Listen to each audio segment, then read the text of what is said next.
So magandang araw ulit guys. Sa ngayon mag-ano tayo, magko-compression test. Titingnan natin ang ano niya, ang cylinder pressure ng bawat cylinder. Okay. So para sa test na to, kailangan tanggalin muna natin yung fuse ng fuel pump para ma-disable natin ng fuel pump, para pag nagte-test tayo hindi siya hindi siya magsusupply ng fuel sa carb. So ang fuse niya is pang-apat, no, mula sa kanan, na bali 10 amp siya. So ito siya, ito, ayan. Okay, so ayan, tinanggal na muna natin.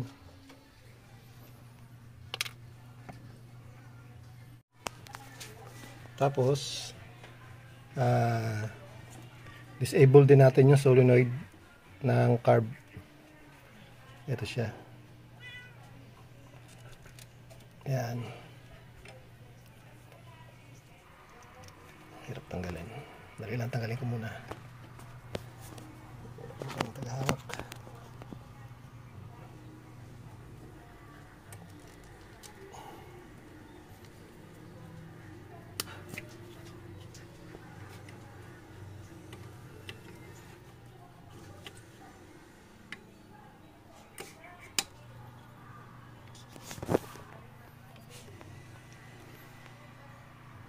So ito na guys, natanggal na. Okay. Next guys is tanggalin muna natin to para ma-disable din yung sa ignition nya. Yan. Okay. So ito, tinanggalan natin yung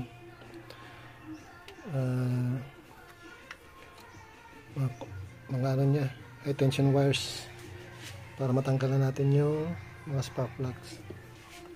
Okay, tabi lang muna natin.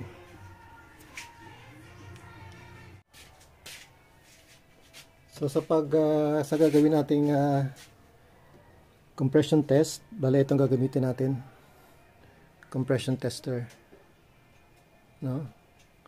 Bali ito lang ilalagay natin sa butas ng spark plugs, ito. Tapos kukonect natin yung pinaka gauge niya. Okay, so kabit muna natin yung sa number 1. So ang gagawin pala natin dito is i-redundo natin siya ng mga 8 times para makuha natin yung pinaka highest pressure niya na may record sa tester natin. Okay, bago pala tayo magsimula guys, bali ang standard pressure pala ng C24, ang standard niya is 173 PSI. Tapos ang minimum, ibig sabihin ang lowest, pero ang minimum ibig sabihin yung limit niya nasa 131 PSI lang, no? Ibig sabihin pag bumaba na sa 131 PSI, considered na low yon, no? So 173 yung standard, 131 ang minimum PSI.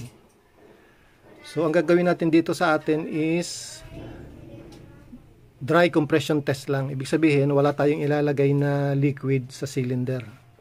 Bali diretso lang tayo. Bali salpak lang yung tester sa butas ng spark plugs, and then iredundo natin ng 8 beses, saka natin i-reading, babasahin yung value. So halimbawa na may mabasa tayong mababa, no? Tapos kung gusto niyo malaman ng dahilan o gusto niyo i-confirm ang dahilan, yun na ang next na step is wet compression test na tinatawag. Yung wet compression test naman is papatakan nyo ng langis o engine oil yung cylinder na mababa ang reading. Tapos kabit nyo uli yung compression tester, i-redundo nyo uli, tapos basahin nyo uli ang reading. Kung tumaas yung reading nyo, no, sa compression tester, ibig sabihin may tama yung cylinder or yung piston ring. Ibig sabihin mahina na or hindi na nagsisil maigi. So with the help of the oil, nagsil siya kaya siya tumaas. Yun. Kung halimbawa naman na hindi na siya tumaas, ganun pa rin kahit linagyan nyo ng langis, ibig sabihin dito na sa may cylinder head ang tama. Maaring singaw na yung mga balbulan nyo, hindi na nagsisil maigi yung sa intake valve or exhaust valve. Ibig sabihin pag nasa compression stroke siya, dapat nakasarado ang intake valve at saka exhaust valve. But since na may leak, so hindi rin siya tataas, hindi rin tataas ang pressure. So yun na ang maano nyo na may tama sa cylinder head or may leak din yung cylinder head gasket nyo. So yun guys, itong sa atin bali diretso lang, bali dry test lang gagawin ko dito dahil bagong refresh ko ito. Gusto ko lang malaman kung ilan na yung ano niya, compression pressure.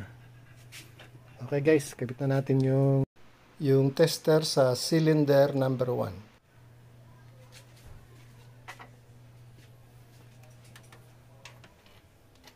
So pag nagkakabit pala guys ng tester, ano, hand tight lang ito, huwag nyo gagamitan ng kung anong wrench para higpitan. Hand tight lang. Yan, kaya nyan. Higpit na. So okay na yan. So cylinder number 1 tayo.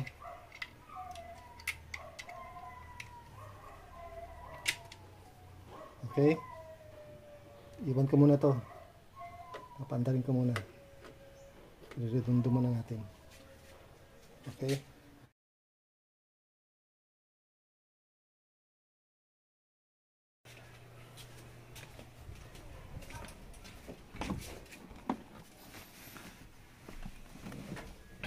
So sa pagredundo guys, kailangan tapakan nyo ng fully open yung accelerator para bumuka yung flaps ng carb natin para makaano talaga siya ng maximum air. Okay, tapak, redundo ng 8 beses.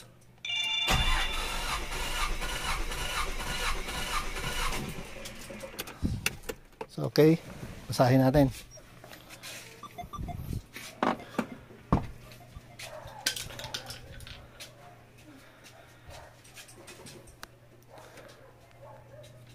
So ayan guys, cylinder number 1 mataas, 175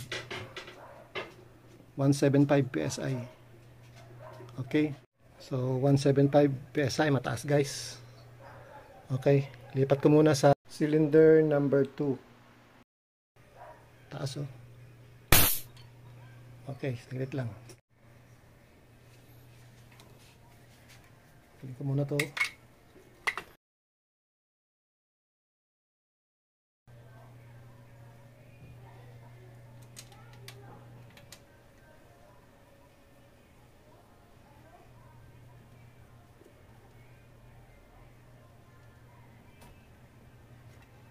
Bit.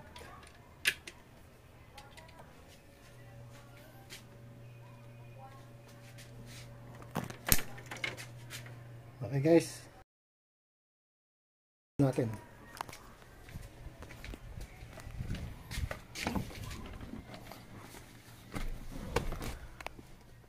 So ganun pa rin, tapak, And then redundo 8 times. 1, 2, 3, 4, 5, 6, 7, 8. Okay. Sign natin.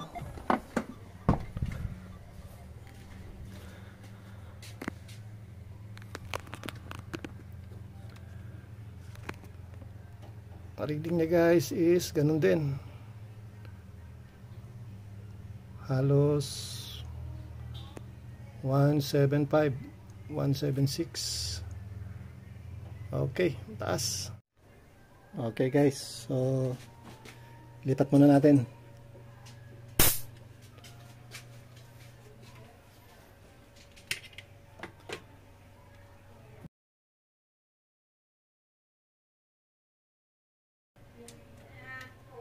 Okay.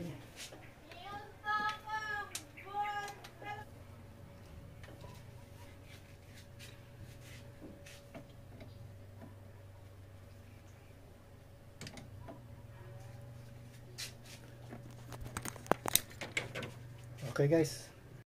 Cylinder number 3 na tayo. Itunto ko muna.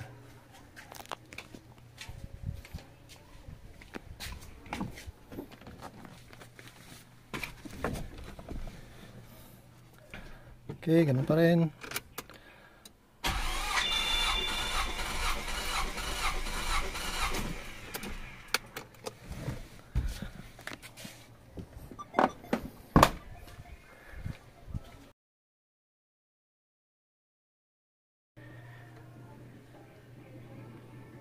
Okay, ganun din guys, maganda rin.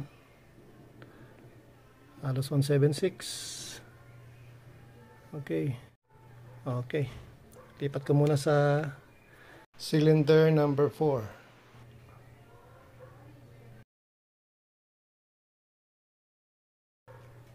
Okay. Lipat ko muna.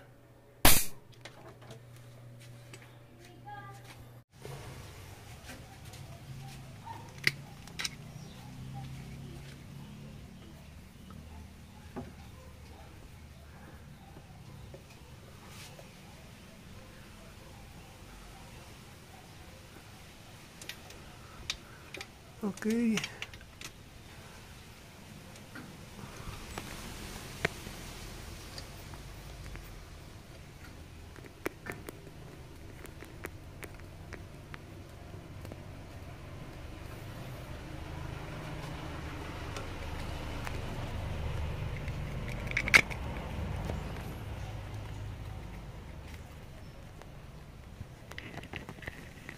Hirap.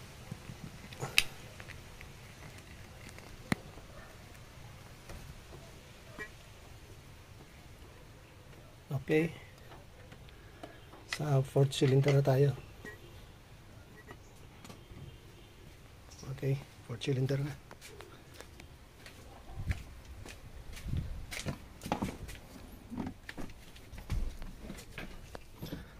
Okay, ganun pa rin.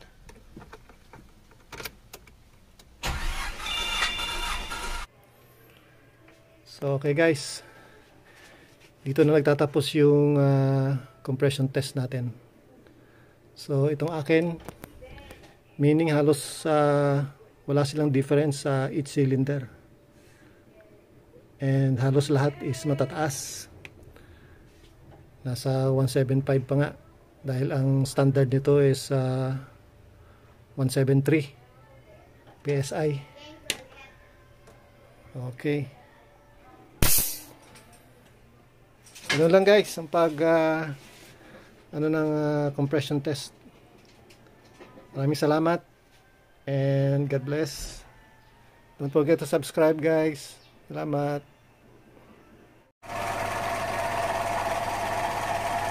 So, okay guys. Dito na lang muna ulit. Okay.